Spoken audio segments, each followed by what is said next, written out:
अस्सलाम वालेकुम व्यूवर्स, कैसे हैं आप सब लोग। उम्मीद करती हूँ आप सब लोग ठीक होंगे। तो व्यूवर्स, आज मैं फिर से एक न्यू वीडियो के साथ आपकी खिदमत में हाजिर हुई हूँ। वीडियो को स्टार्ट करने से पहले मैं आपसे रिक्वेस्ट करती हूँ कि जो लोग मेरे चैनल ETA दवाई कलेक्शन पर न्यू हैं वो सबसे पहले मेरे चैनल को सब्सक्राइब कर लें और बेल आइकन को भी प्रेस कर लें ताकि आने वाली हर न्यू और इन्फॉर्मेटिव वीडियो का नोटिफिकेशन आप तक पहुँचता रहे। व्यूवर्स, आज मैं आपके साथ ट्रांजामिन कैप्सूल 500 मिलीग्राम के बारे में कंप्लीट रिव्यू करूंगी कि ट्रांजामिन कैप्सूल को किन कंडीशंस में इस्तेमाल करना चाहिए और किन कंडीशन में इसका इस्तेमाल नहीं करना चाहिए, और जी हाँ, इसको इस्तेमाल करने से क्या साइड इफ़ेक्ट्स हो सकते हैं। तो कंप्लीट रिव्यू आज की वीडियो में ट्रांजामिन कैप्सूल के बारे में आप जान सकते हैं। तो वीडियो को स्किप बिल्कुल मत कीजिएगा। और जी हाँ, जो मेरे चैनल पर न्यू हैं, जिन लोगों ने अभी तक मेरे चैनल को सब्सक्राइब नहीं किया, वो मेरे चैनल को सब्सक्राइब कर लें ताकि मेडिसिन से रिलेटेड इन्फॉर्मेशन डेली बेसिस पर आप तक पहुंचती रहे।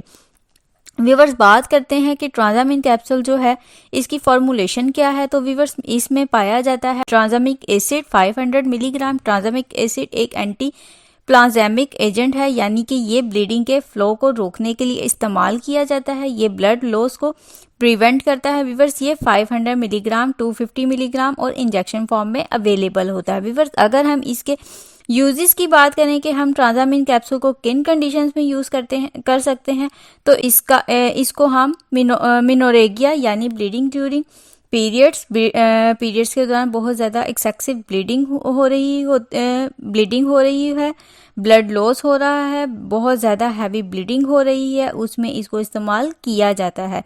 उसके अलावा इसको हैमरेज के पेशेंट में भी इस्तेमाल किया जाता है। ये एंटी हैमरेज है। उसके साथ साथ इसको सर्जरी के बाद जो ब्लीडिंग होती है, जो ब्लड लॉस होता है ऑपरेट के बाद, इसको उसमें इस्तेमाल किया जाता है। इसको डेंटल सर्जरी के बाद इस्तेमाल किया जाता है खून के बहाव को रोकने के लिए।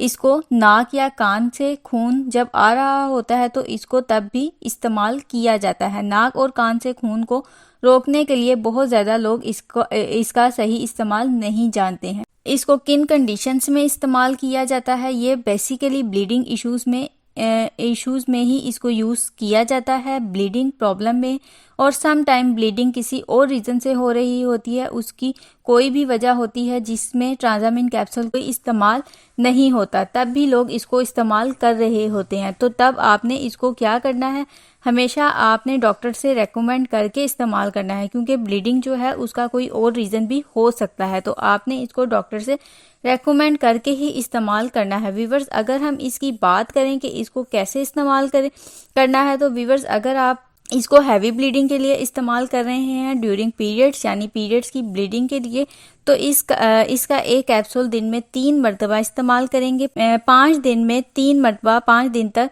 इस्तेमाल करना है। हैवी ब्लीडिंग जो है वो रुक जाएगी आपकी और ब्लड लॉस कम हो जाएगा।